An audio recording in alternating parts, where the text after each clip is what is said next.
Special counsel Robert Mueller on Monday revealed the first charges in his investigation of Russia's election interference, dramatically escalating a probe that had been kept tightly under wraps.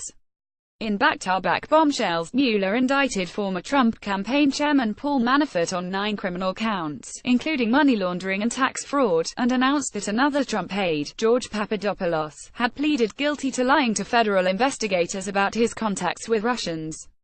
The 12-count indictment against Manafort, 68, also includes charges against Richard Gates, a longtime business associate who also worked on the Trump campaign. Both Manafort and Gates pleaded not guilty at their arraignment on Monday afternoon. The stunning turn of events ignited speculation that Mueller may be seeking to leverage all three men to build a case against more high-ranking officials from the Trump campaign, or potentially even against President Trump himself. The White House on Monday downplayed the charges against Manafort and Gates, saying they had nothing to do with the campaign and did not show collusion with Russia. Yet the court documents unsealed Monday morning represented a clear warning shot at other potential targets of Mueller's investigation. The documents related to Papadopoulos, the 30-year-old foreign policy advisor, provide perhaps the most concrete evidence yet that the campaign may have been aware of the Russian government's attempts to help Trump win the White House.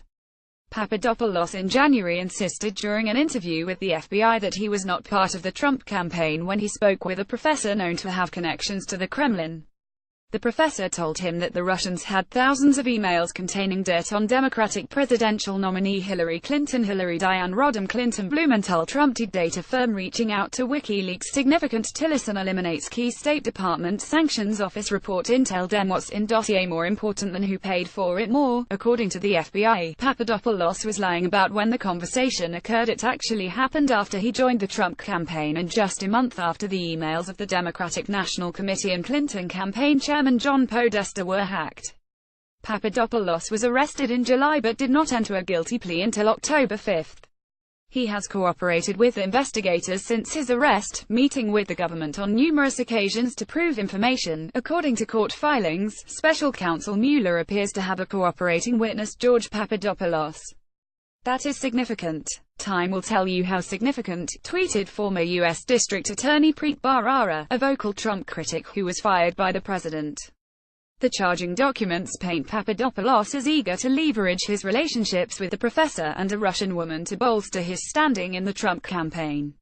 On numerous occasions, he tried to negotiate a meeting between Trump, his campaign officials and members of President Putin's office, as well as the Russian Ministry of Foreign Affairs.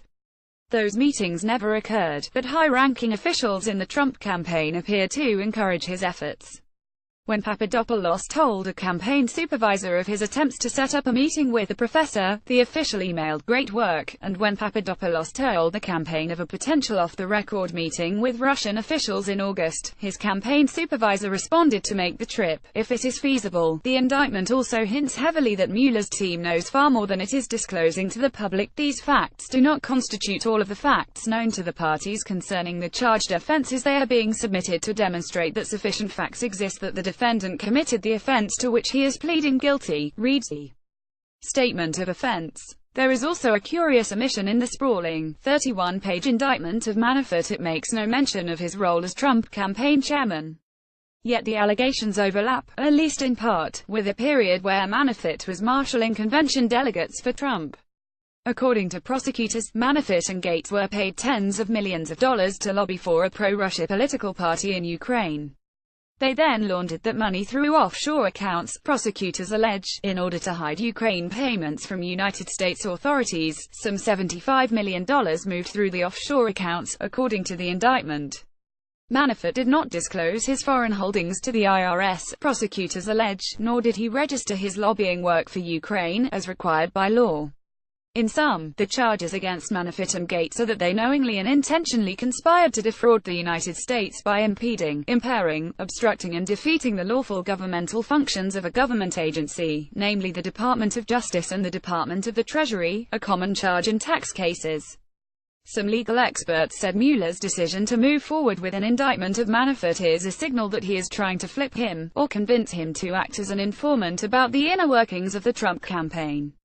Notably, the indictment against Manafort mentions that he bought luxury goods for himself and his extended family using money wired from offshore accounts, raising the potential for others to be caught up in the charges. "This is consistent with an early indictment to get Manafort to flip," tweeted Renato Mariotti, a former federal prosecutor who is running for Illinois Attorney General as a Democrat. "Indictment makes clear that Mueller is seeking a ton of forfeiture. Imagine that gives him some serious leverage over Manafort," tweeted Carissa Hessick, a criminal law professor at the University of North Carolina. Or, others say, Mueller may also simply believe that he has sufficient evidence against Manafort to prove charges in court, or both. Trump on Monday morning tweeted that the charges against Manafort years ago, before Paul Manafort was part of the Trump campaign, adding, "There is no collusion. Manafort began working for the campaign in March 2016 and was ousted that August." According to the indictment, Manafort tried to hide his work in Ukraine, and millions of dollars in payments from it, from around 2006 to 2017. Both Manafort and Gates have pleaded not guilty. Kevin Downing, Manafort's attorney, called the charges ridiculous in a brief press appearance outside of the courthouse Monday afternoon. President Donald John Trump told them what's in dossier more important than who paid for it. Overnight tech Twitter bans ads from Russian media. Dem says she was targeted by Russian bot. House Judiciary to hold hearing on net neutrality. Democrats dig for Russian connection in uncover environmentalists. Moore was correct. There is no evidence the Trump campaign colluded with the Russian government, Downing said in a fiery statement. The indictment drew a frenzy of media attention Monday, dominating headlines and cable news.